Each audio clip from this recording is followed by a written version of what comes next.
Haleluya. Shalom saudara kasih Tuhan. Apa kabar? Saya berdoa semua kita dalam keadaan baik. Dan seminggu berlalu tanpa terasa. Sudah 1 minggu kita tidak berjumpa. Tapi saya percaya walaupun di rumah setiap saudara bisa menikmati kebersamaan di keluarga, dan juga yang jauh lebih penting menikmati hadirat Tuhan bersama-sama lewat ibadah keluarga, lewat program faith yang kami kirimkan dari gereja, biar semuanya menjadi berkat bagi setiap saudara semuanya. Mari kita akan masuk dalam hadirat Tuhan. Sebelum kita akan mendengarkan kebenaran firman Tuhan, kita akan satu pujian. Mulia sembah Raja mulia, terpujilah Tuhan Yesus. Mulia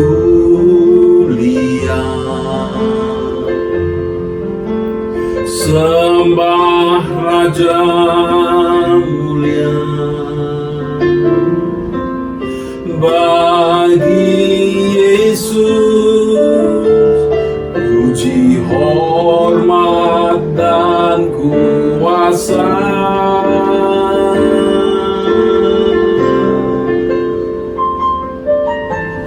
Mulia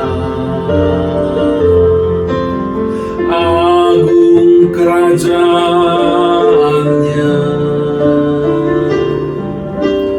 dari surga datang untuk segenap umatnya.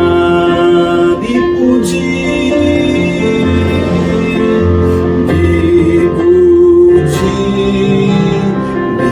ditinggikan namanya Yesus.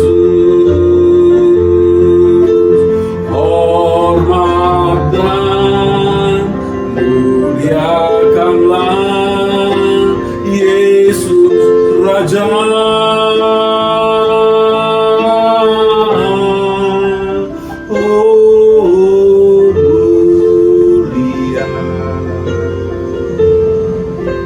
Sembah Raja mulia,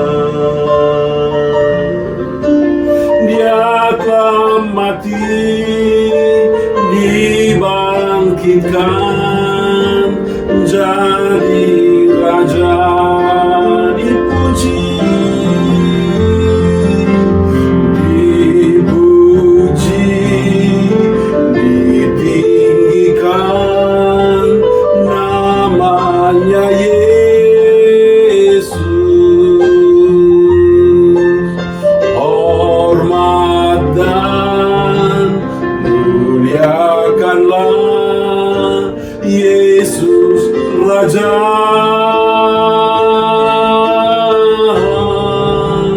Oh, mulia sembah Raja mulia, Dia telah mati, dibangkitkan jadi Raja. Dia telah mati, dibangkitkan jadi Raja.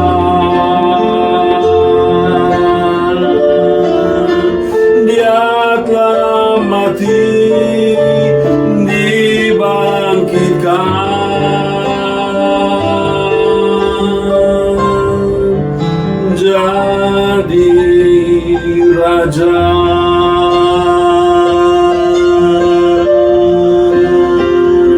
Mari kita puji Tuhan. Haleluya. Terpujilah Engkau Tuhan, yang datang dari surga mulia, mengorbankan dirimu bagi kami, mati di Golgota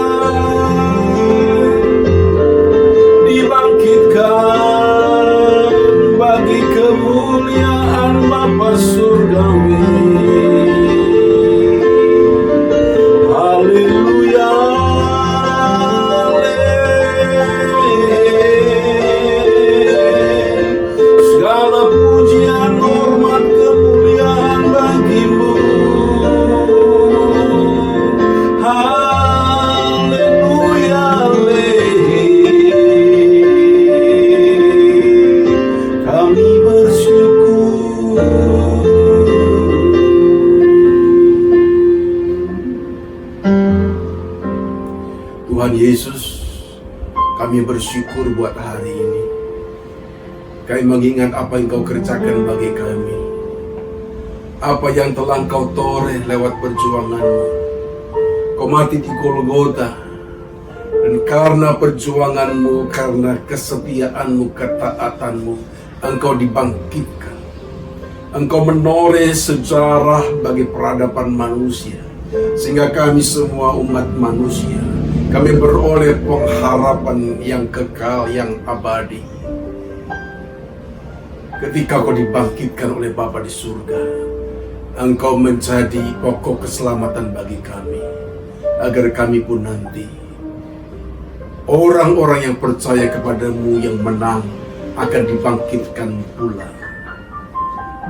pada hari kedatangan-Mu. Terima kasih Tuhan Yesus buat seluruh anugerah, kasih karunia, kemurahan-Mu bagi kami. Bapa di surga, terima kasih buat hari ini. Kami menghormati, kami menyembah-Mu. Biar kiranya Roh-Mu hadir di tengah-tengah kami, menerangi hati dan pikiran kami semuanya, sehingga kami boleh mengerti kebenaran firman-Mu.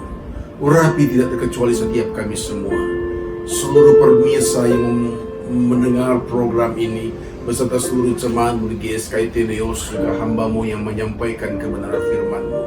Kami menyerahkan seluruh acara dalam tangan-Mu. Terpujilah Tuhan kekal selama-lamanya. Di dalam nama Tuhan Yesus Kristus, kami berdoa, kami siap mendengarkan firman-Mu. Yang siap sama-sama kita katakan, amin. Haleluya, puji nama Tuhan. Saudara dikasih Tuhan, shalom, puji nama Tuhan. Saudara dikasih Tuhan,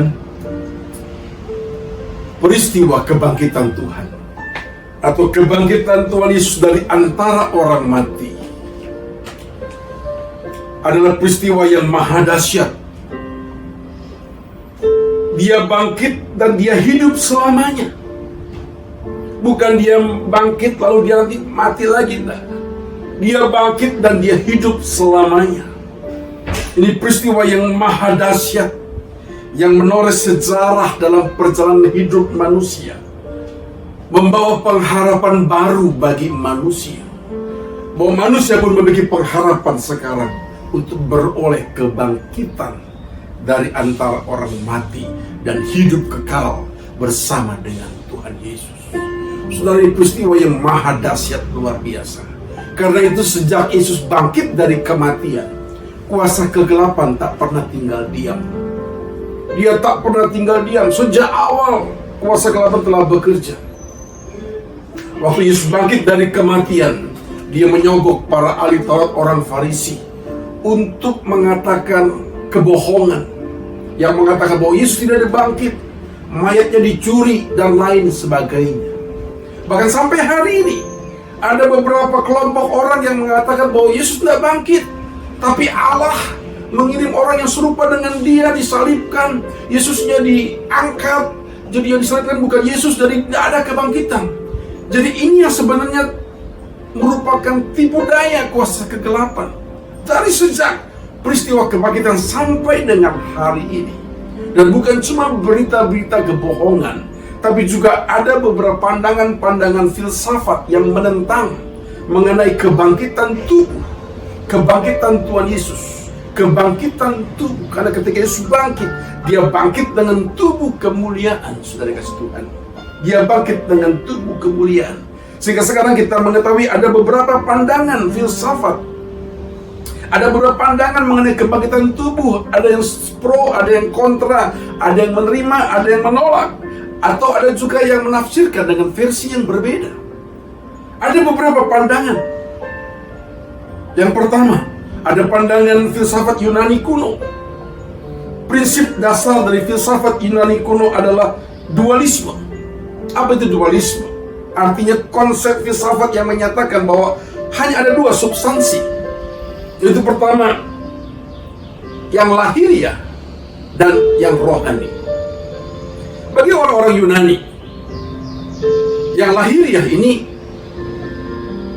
adalah substansi yang tidak baik. Yang baik itu hanya yang rohani. Dualisme menandaskan bahwa segala sesuatu yang bernuansa spiritual atau rohani itu yang baik. Tapi kalau yang lahiriah itu tidak baik, itu buruk. Karena itu penganut pandangan ini menolak kebangkitan tubuh. Menurut mereka, alasan utama manusia melangkah pada kehidupan setelah kematian tak lain adalah karena mereka ingin melarikan dari segala hal yang bersifat jasmani. Bagi mereka yang namanya jasmani ini buruk, jelek.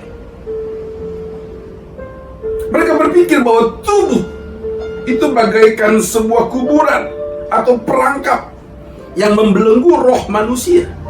Sehingga kita sering mendengar ada ungkapan yang mengatakan bahwa tubuh adalah penjara jiwa. Sehingga kelompok ini menolak yang namanya kebangkitan tubuh. Mereka tidak percaya akan adanya kebangkitan tubuh. Bagi orang-orang Yunani, tubuh mereka akan berakhir dan mereka tidak mau membawanya serta pada kehidupan selanjutnya. Karena itu, mereka tidak percaya kebangkitan tubuh. Padahal Yesus bangkit dengan tubuh kemuliaan. Mereka tidak percaya. Ada pandangan yang kedua, yaitu pandangan materialisme. Orang-orang materialisme adalah sebuah paham dalam filsafat yang menyatakan bahwa hal yang dapat dikatakan benar-benar ada itu adalah materi. Di luar materi itu nothing, tidak ada. Jadi mereka hanya percaya yang benar-benar ada itu adalah materi. Pada dasarnya mereka mengatakan semua hal terdiri atas materi, dan semua fenomena adalah hasil dari interaksi material. Materi adalah satu-satunya substansi bagi orang materialisme. Materialisme tidak mengakui entitas yang non-materi seperti roh, hantu, Tuhan, dan lain semua. Mereka tidak percaya malaikat, mereka tidak percaya. Bagi mereka cuma satu substansi, yaitu materi. Di luar materi tidak ada yang lain. Mereka tidak mengakui entitas di luar materi. Materialisme percaya akan kepunahan atau pembinasaan seutuhnya, di mana kematian adalah titik akhir kehidupan dan setelah itu tidak ada kelanjutannya. Bagi orang yang menganut paham materialisme, hidup hanya berakhir setelah manusia mengalami kematian dan setelah itu lenyap semuanya. Karena itu kelompok ini pun menolak percaya akan kebangkitan tubuh. Bahkan kelompok ini bukan cuma menolak kebangkitan tubuh, mereka tidak percaya adanya Tuhan. Dan kelompok-kelompok ateis masuk di sini semua. Karena mereka berpikir bahwa Tuhan itu cuma hayalan. Yang nyata, yang benar-benar ada adalah materi yang bisa dilihat, diraba oleh indera jasmani manusia. Karena bagi mereka, satu-satunya substansi itu adalah materi. Ini kelompok materialisme. Mereka bukan cuma menolak kebangkitan tubuh, tapi mereka juga menolak adanya Tuhan. Yang ketiga, ada juga kelompok atau agama yang mengajarkan mengenai reinkarnasi, di mana jiwa atau roh akan mengulangi hidup dari satu bentuk ke bentuk lainnya, sesuai dengan amal perbuatannya selama manusia itu hidup. Bahkan mereka mengatakan manusia bisa menjadi binatang pada kehidupan selanjutnya, atau sebaliknya. Ini orang yang menganut paham reinkarnasi, kelanjutan hidup di mana manusia bisa mengalami perubahan bentuk dan lain semuanya. Kelompok ini percaya akan kebangkitan, tetapi dalam versi yang berbeda, dan kita tidak mengakui paham ini. Inilah 3 paham besar yang ada dalam dunia yang bertentangan dengan kebenaran Alkitab. Nah, hari ini kita mau belajar dari Alkitab sungguh-sungguh akan kebenaran yang sejati yang akan menjadi kekuatan pegangan dalam hidup setiap kita semuanya. Yang mau katakan amin? Puji nama Tuhan. Kita kena satu pujian dulu, saudara. Dunia ini hampa dengan segala paham yang ada. Sungguh dunia ini hampa. Dunia membutuhkan orang-orang percaya yang bangkit, yang mengenal kebenaran dan hidup bagi Tuhan sepenuhnya. Terasa dunia ini hampa, fana, tiada bermakna, semua kelabu yang elok pun semu. Ya Bapa, nyalakan nafasmu seperti pada putramu, torehkan kisah jejak anak Allah di hidupku. Katakan sekali lagi, terasa dunia ini hampa. Terasa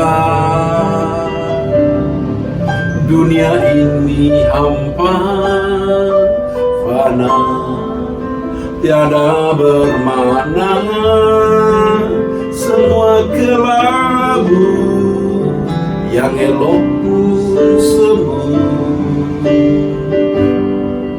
Ya Bapa, nyalakan nafasmu seperti pada putramu, torehkan kisah jejak anak Allah di hidupku.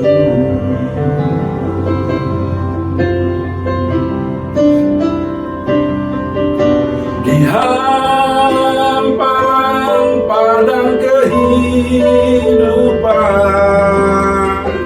ku rajut senyummu. Perjalanan ini walau dalam bara, mengukir permata di rengkumu rencana jiwaku, kembangkan rinduku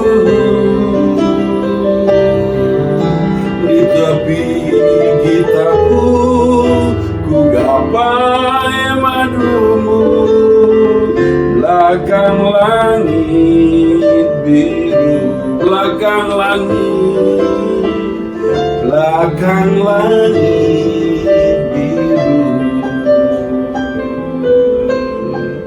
belakang langit biru.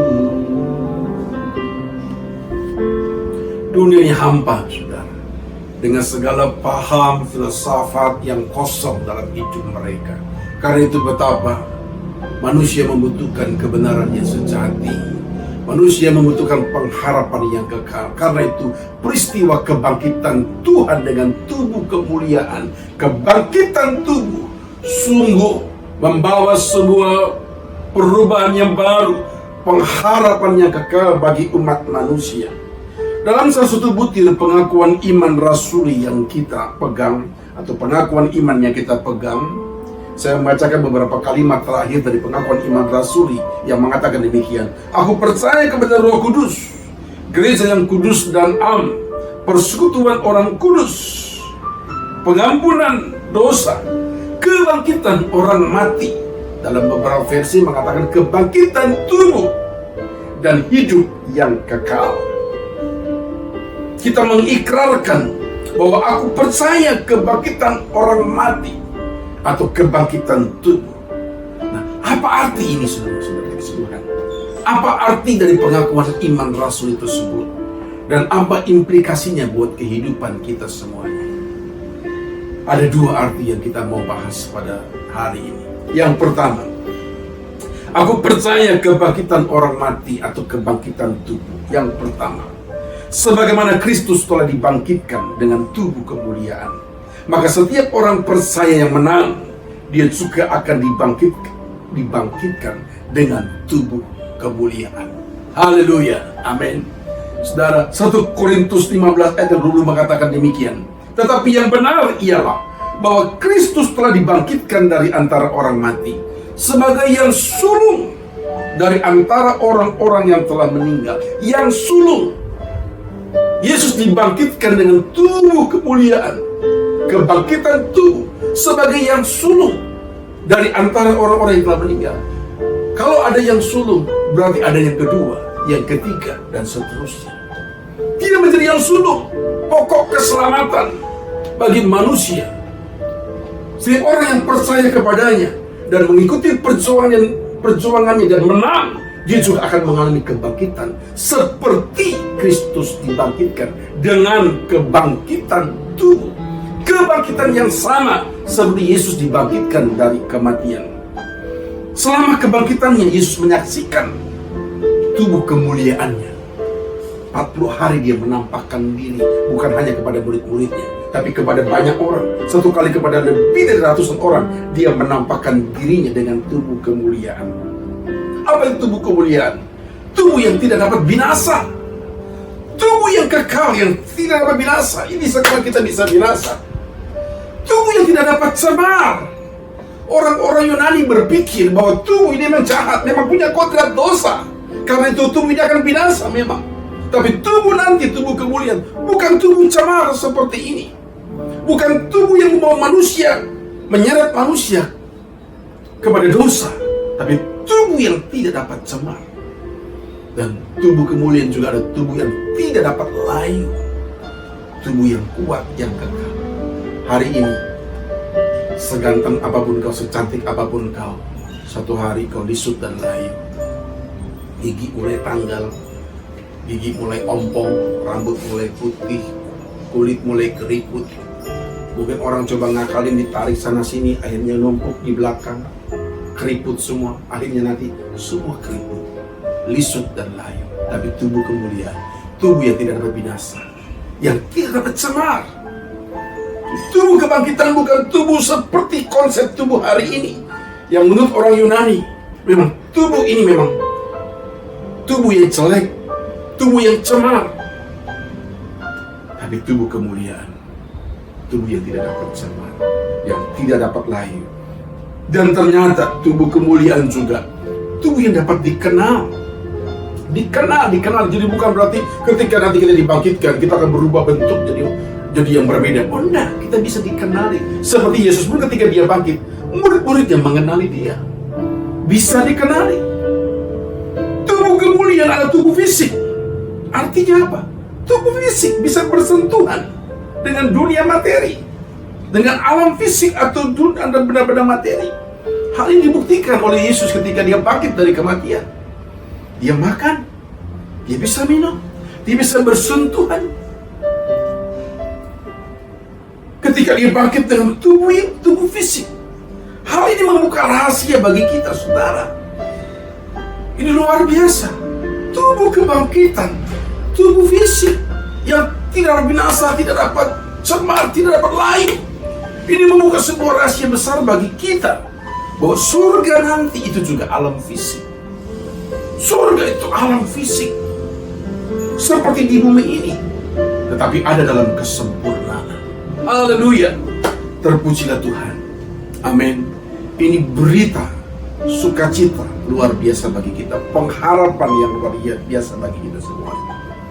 Yang kedua, pertanyaan sekarang adalah, tubuh yang mana yang dibangkitkan? Kalau manusia akan mengalami kebangkitan tubuh mana yang dibangkitkan? Ada berbagai pandangan mengenai hal ini. Ada beberapa pandangan. Ada yang mengatakan, tubuhnya tubuh yang dikubur itu akan dibangkitkan. Apa yang kita katakan tentang hal ini, saudara? Tetapi yang benar, menurut kebenaran Alkitab, yang dibangkitkan bukanlah jasmani yang sekarang kita miliki. Sebab tubuh sekarang adalah tubuh fana yang tidak bisa masuk dunia akan datang. 1 Korintus 15 ayat 50 mengatakan, saudara-saudara, inilah yang hendak kukatakan kepadamu, yaitu bahwa daging dan darah tidak mendapat bagian dalam kerajaan Allah, dan bahwa yang binasa tidak mendapat bagian dalam apa yang tidak binasa. Penentuan Tuhan ini merupakan penentuan yang berlaku bagi setiap orang, yaitu bahwa tubuh manusia akan kembali ke tanah dan menjadi abu, sedangkan roh kembali kepada Allah yang mengaruniakan. Jadi yang dibangkitkan adalah tubuh baru, bukan tubuh yang lama, tubuh baru, tubuh kemuliaan yang Tuhan siapkan bagi kita, yang sama seperti atau similar yang dikenakan oleh Tuhan Yesus pada waktu dia bangkit dari kematian. Jadi Alkitab mengatakan bukan tubuh jasmani ini. Jadi kalau ada pandangan yang menyatakan bahwa tubuh fisik manusia sekarang ini yang akan dibangkitkan, itu salah. Pandangan ini biasanya mengutip dari kitab Yehezkiel 37 ayat 5-14, yaitu mengenai nubuatan Yehezkiel ketika dia dalam penglihatannya dia melihat tulang-tulang yang berserakan, lalu ada firman Tuhan berkata kepada dia, bernubuatlah supaya tulang-tulang itu bangkit. Lalu mulai tulang-tulang itu bangkit, diselimuti dengan daging, kulit, dan akhirnya bangkit menjadi tentara, menjadi orang-orang yang dibangkitkan. Mereka mengambil dari kitab Yehezkiel, tapi sebenarnya bukan seperti itu artinya. Nubuatan Yehezkiel mengenai tulang-tulang yang dibangkitkan merupakan gambaran atau ilustrasi dari bangsa Israel dan bukan tulang secara lahiriah. Karena itu dalam Yehezkiel 37 ayat yang ke-11 mengatakan demikian, firman-Nya kepadaku, hai anak manusia, tulang-tulang ini adalah seluruh kaum Israel. Sungguh mereka sendiri mengatakan, tulang-tulang kami sudah menjadi kering dan pengharapan kami sudah lenyap, kami sudah hilang. Jadi dalam kitab Yehezkiel yang kita katakan tulang-tulang itu bukanlah tulang lahiriah, itu gambaran ilustrasi. Jadi yang penting sekarang bukan apanya yang dibangkitkan, tetapi kenyataan bahwa manusia akan tetap hidup dengan fasilitas fisik atau tubuh kemuliaan. Amin. Haleluya, luar biasa. Tidak penting yang dipakai yang mana, yang pasti manusia akan tetap hidup dengan tubuh fisik, tubuh kemuliaan, luar biasa. Karena itu yang kita tekankan adalah bahwa kebangkitan hendak menuju kepada kemenangan atas kematian. Lewat apa yang dikerjakan oleh Kristus, dia menang atas kematian. Sehingga kita mengatakan, hai maut, di mana kesengatmu sekarang? Manusia akan melanjutkan hidup dengan tubuh kemuliaan, tubuh fisik. Ada pengharapan baru bagi setiap kita semuanya. Kebangkitan tubuh karena kemenangan Kristus itu juga menuju kita juga akan menang atas kematian karena kemenangan Kristus. Amin. Amin. Saudara bersuka cita, puji nama Tuhan. Kita ke satu pujian buat saudara. Dia merancang yang kita pandang.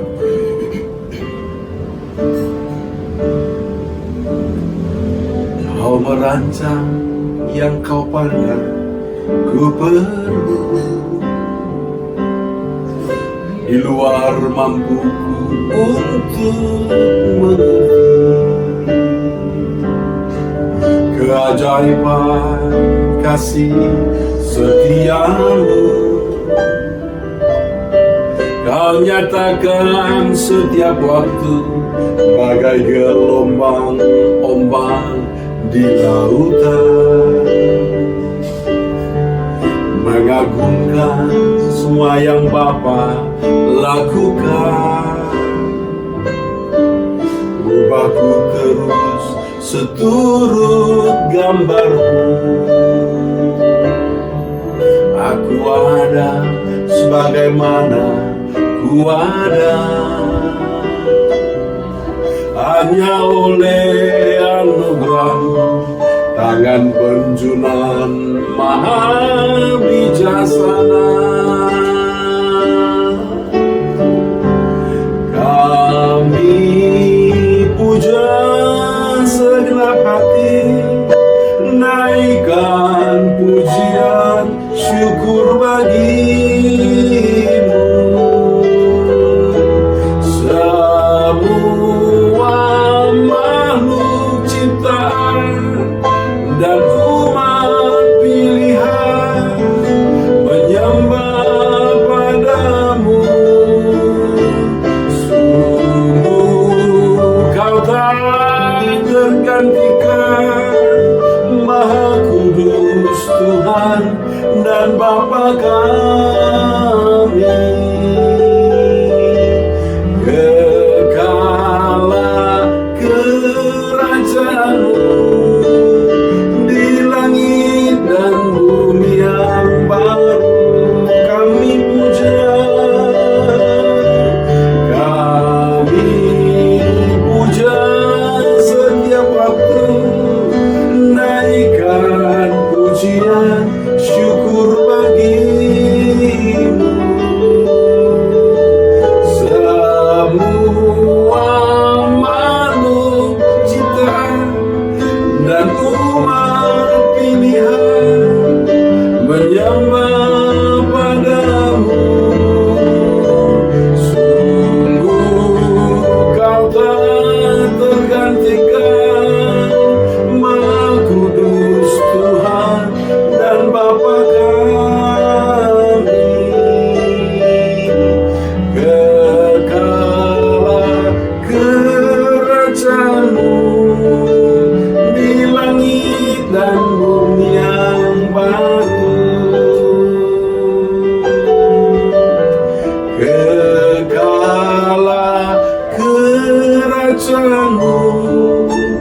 di langit dan bumi yang baru.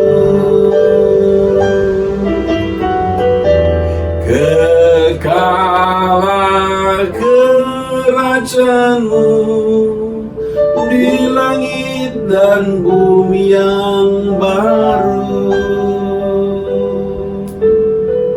Haleluya. Amin, saudara. Kebangkitan Yesus, kebangkitan tubuh, pengharapan yang luar biasa bagi setiap kita semuanya. Bukan tubuh ini, tapi tubuh kemuliaan luar biasa. Kita akan menang atas kematian, atas maut. Karena itu dari dua kebenaran dari pengakuan iman rasul yang tadi kita dengarkan, apa implikasinya buat hidup kita? Ada dua implikasi juga buat hidup kita. Bukan sekedar pengakuan iman, tapi sungguh-sungguh ada implikasi buat hidup kita. Ini pengharapan yang luar biasa bagi kita, saudara, di Tuhan. Di tengah-tengah dunia hampa, orang tak punya pengharapan. Di tengah goncangan dunia semakin digoncangkan, kita punya pengharapan kekal dan abadi.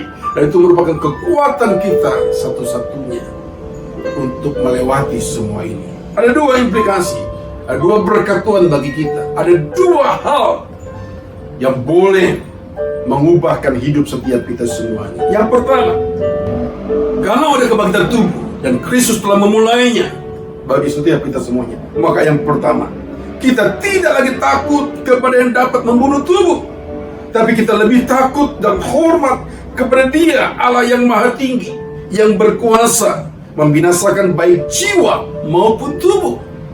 Matius 10:28 mengatakan, janganlah kamu takut. Janganlah kamu takut kepada mereka yang dapat membunuh tubuh, tetapi takutlah terutama kepada Dia yang berkuasa membinasakan baik jiwa maupun tubuh di dalam neraka. Saudara dikasih Tuhan, mulai hari ini jangan gelisah, jangan khawatir, jangan takut, jangan panik, apalagi stres. Karena segala pergumulan hidup atau karena goncangan yang ada, virus corona, pasiennya makin bertambah banyak. Waduh, banyak orang menjadi panik, khawatir, gelisah. Saya membaca sebuah artikel, saudara. Ternyata memang wabah seperti begini rasanya seperti selalu ada. 100 tahun yang lalu, sekitar tahun 1918 sampai 1920, ada dikenal pandemi yang sangat dahsyat juga yang namanya flu Spanyol. Dikatakan flu Spanyol bukan berarti ini berasal dari Spanyol, saudara. Saya juga nggak ngerti kenapa dikatakan namanya flu Spanyol. Orang juga nggak tahu. Tapi yang pasti ini juga dahsyat sekali, saudara, dikasih Tuhan, wabah ini. Dan sejarah mencatat 500 juta orang terinfeksi dan 50 juta meninggal karena virus ini juga. Dan hari ini 2020 kita mengalami pandemi virus corona, COVID-19, COVID-19. Banyak orang merasa khawatir, takut, panik. Tapi kita mengatakan hari ini, aku percaya ada kebangkitan tubuh. Maka mulai hari ini, jangan gelisah, jangan takut, jangan panik, jangan stres. Semakin kau stres, semakin imun tubuhmu turun. Semakin kau gampang terinfeksi, kau gampang tergilas oleh dunia ini. Nggak usah khawatir, jangan takut, jangan panik. Sekali kita tetap waspada, tetap kita bertanggung jawab menjalani kehidupan yang Tuhan percayakan dalam hidup setiap kita semuanya. Tapi yang terpenting, takutlah akan Tuhan yang sanggup bukan cuma membunuh tubuh, tapi membinasakan jiwa di dalam neraka. Jangan takut kepada apa yang dalam dunia ini. Apapun pergumulanmu, takutlah akan Tuhan. Kau pasti akan dipelihara oleh Tuhan. Waspada dan lakukan hidup dengan penuh tanggung jawab. Lakukan dengan penuh tanggung jawab. Cukupkan diri dengan apa yang ada. Tuhan pasti tolong setiap kita semuanya. Tuhan pasti memberikan kekuatan bagi setiap kita semuanya. Dengan pengharapan kekal, yaitu kebangkitan tubuh, maka kita akan kuat menjalani hari-hari yang sukar ini. Kita akan bisa melewati semua ini, saudara. Yang terpenting sekarang adalah kumpulkan harta kita di surga. Kumpulkan hartamu di surga, artinya berjuanglah merubah kodratmu dari kodrat manusia berdosa menjadi kodrat manusia ilahi, manusia dengan kodrat ilahi. Gunakan kesempatan yang ada, waktu-waktu yang ada Kalau pemerintah mengatakan stay at home, diam di rumah saja, saudara, gunakan ini dengan baik. Keluarga boleh saling menjalin kasih satu dan yang lain. Jangan emosi, jangan kumpul di rumah malah jadi berantem. Saya dengar banyak gara-gara lockdown begini, banyak orang cerai. Suami istri yang tadi tidak kumpul-kumpul malah ribut terus. Anak tadi nggak ketemu orang tua, tadinya biar semua punya kesibukan masing-masing, begitu kumpul jadi berantem ribut. Angka perceraian naik. Tapi tidak demikian bagi umat pilihan. Amin. Semua kita justru menikmati saat-saat ini. Walaupun memang bosan juga diam di rumah berhari-hari, tapi kita nikmati. Amin, saudara. Dalam kebersamaan kasih, dan ini waktunya engkau membangun mesbah keluarga dengan benar. Berdoa bersama-sama, mengenal kebenaran, saling mendoakan satu dan yang lain. Ikuti program Faith Family in Truth yang dikirimkan lewat WhatsApp, media sosial yang ada. Saudara bisa mengikuti, ada daftar lagunya, ada renungannya, ada acaranya seperti apa, saling mendoakan dan lain semuanya. Sudah nggak ngerti lagunya, ada rekamannya, sehingga sudah bisa belajar setiap hari dan bangun mesbah keluarga. Gunakan kesempatan yang ada di balik goncangan yang ada. Jangan takut, jangan khawatir, jangan gelisah, apalagi panik dan stres. Jangan, saudara, tapi bersyukurlah. Gunakan kesempatan yang ada untuk mengumpulkan harta di surga, yaitu mengubah kodrat manusia berdosa kita menjadi manusia dengan berkodrat ilahi. Yang mau katakan amin. Terpujilah Tuhan, saudara kasih Tuhan. Jangan seperti orang dunia yang tidak punya pengharapan. Banyak mereka yang mengalami bukan cuma goncangan dari virus ini, tapi seluruh sendi-sendi hidup mereka tergoncang semua. Tapi saya berdoa bagi setiap saudara yang mengasihi Tuhan, saudara tetap kuat. Kita bisa lewati ini semuanya dengan pertolongan Tuhan, bersama dengan Tuhan. Amin. Puji nama Tuhan. Kita satu pujian, saudara. Berikan aku Tuhan hati takut akan Engkau. Kita nggak takut dengan yang dapat membunuh tubuh. Kita nggak takut dengan corona yang bisa membunuh tubuh. Sekalipun kita tetap waspada dan bertanggung jawab, tapi kita jauh lebih takut kepada Dia, menghormati Dia yang sanggup membinasakan tubuh dan jiwa dalam api neraka. Kepada Dialah kita mengabdi. Kita rindu untuk mengerti kehendak-Nya dalam hidup setiap kita semua. Berikan aku hati takut. Berikan aku hati takut akan Engkau, Tuhanku. Perhatikan firman-Mu setiap hari. Jadikanku anak taat bagi Engkau, Bapakku. Yesus, ku mau patuhi. Berikan aku hati, berikan aku hati peka akan suara Tuhanku. Perhatikan kehendak-Mu setiap hari. Jadikan semua rencana-Mu genap dalam hidupku. Yesus, ku mau turuti.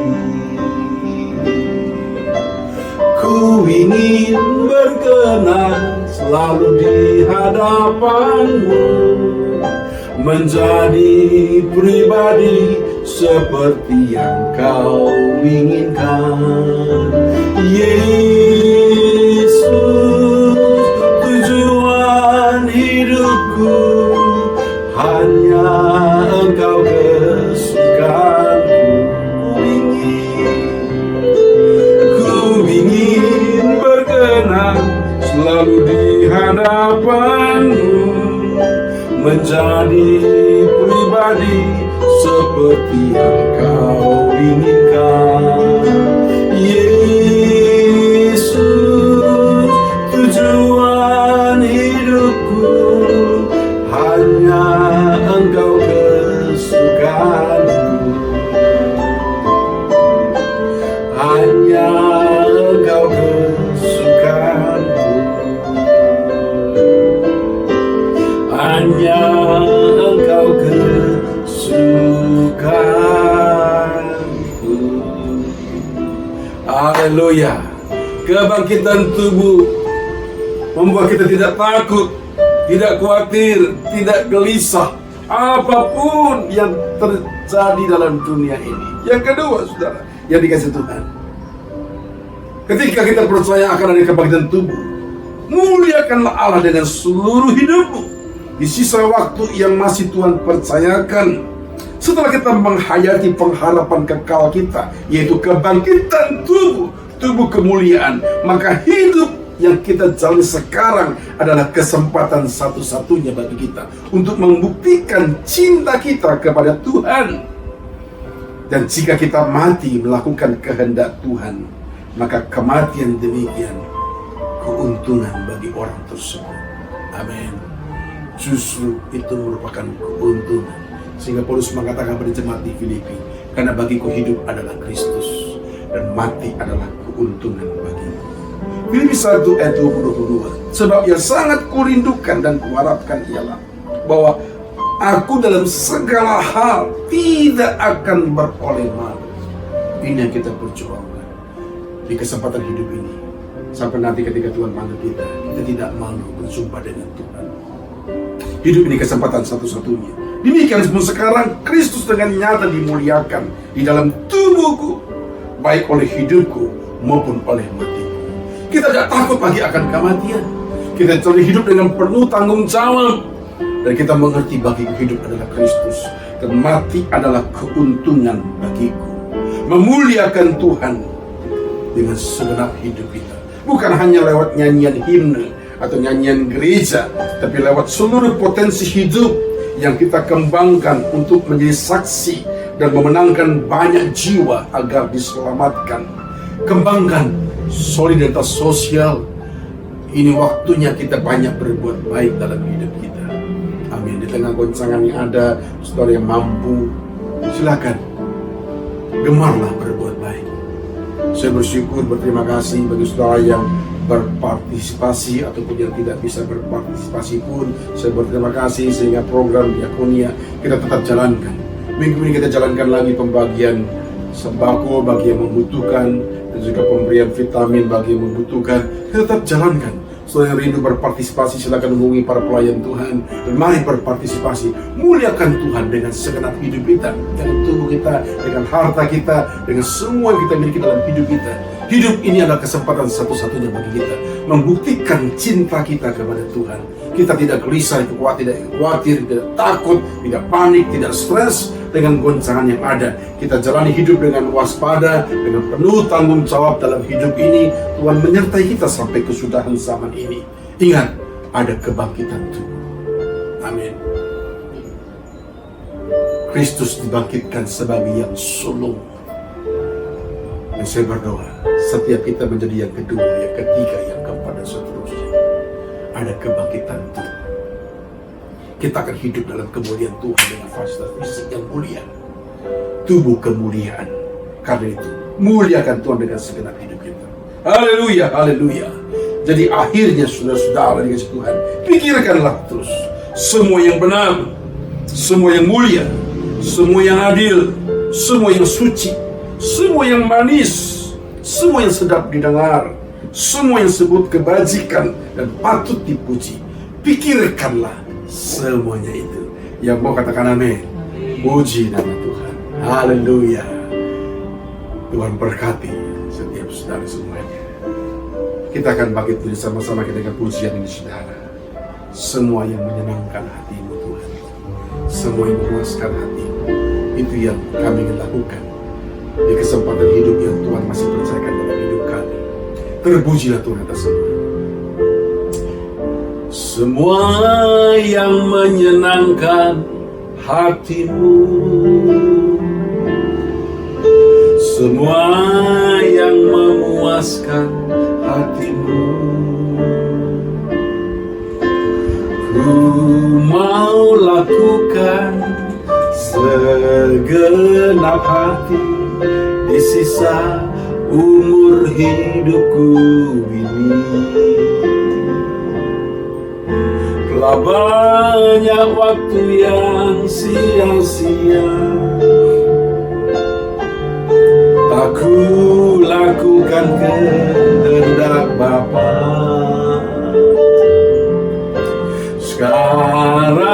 saatnya, takkan ku tunda membuktikan cintaku dengan nyata. Kerinduanku sebelum akhir hidupku, melakukan yang Bapa ingini. Segenap hidupku sebagai persembahan yang berkenan di hadapan Tuhan. Kerinduanku sebelum akhir hidupku, melakukan yang Bapa ingini. Segenap hidupku sebagai persembahan yang berkenan di hadapan Tuhan, yang berkenan di hadapan Tuhan, yang berkenan di hadapan Tuhan. Mari kita mengucap syukur, kita sembah.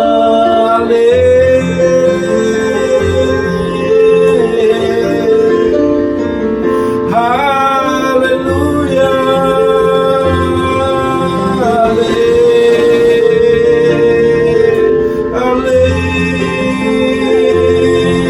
terpujilah Tuhan. Haleluya.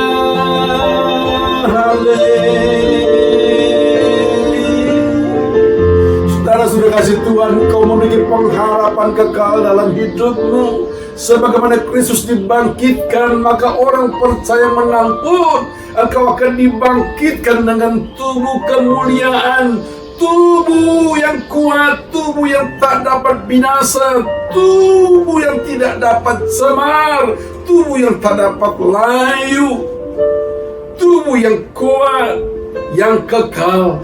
Kita akan menjalani kekekalan bersama dengan Tuhan. Karena itu janganlah gelisah, khawatir, takut dalam hidupmu. Percaya kepada Tuhan dan persembahkanlah tubuhmu sebagai persembahan yang hidup, yang kudus, dan yang berkenan kepada Allah. Seperti Paulus mengatakan kepada jemaat di Roma, saudara-saudara dikasihi Tuhan, demi kemurahan Allah aku menasihatkan kamu, persembahkanlah tubuhmu sebagai persembahan yang hidup, yang kudus, dan yang berkenan kepada Allah. Itu adalah ibadah kita yang sejati.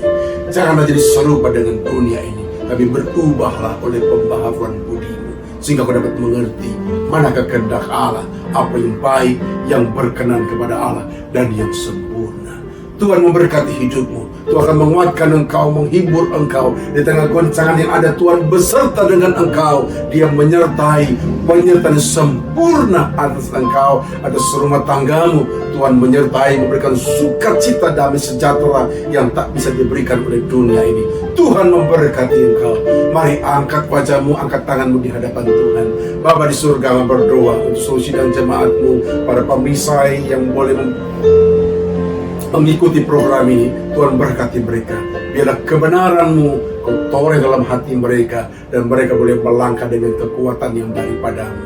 Terima kasih Bapa, terima kasih buat semuanya. Tak lupa kami juga terus memberkati, mendoakan pemerintah negara kami, para pemimpin negeri kami, dari presiden, wakil presiden sampai seluruh jajaran yang paling rendah sekalipun, para aparat polisi dan juga tenaga medis yang bekerja keras untuk menanggulangi wabah pandemi COVID-19 ini. Bapa di surga, berikan mereka hikmat-Mu, berikan mereka kekuatan daripadamu, berikan mereka penghiburan daripadamu. Biarlah kami boleh bersama-sama mengembangkan solidaritas sosial untuk bersama-sama saling mengasihi. Tuhan dimuliakan atas semuanya. Mari saudara, angkat wajahmu, angkat tangan di hadapan Tuhan. Terimalah berkat Tuhan.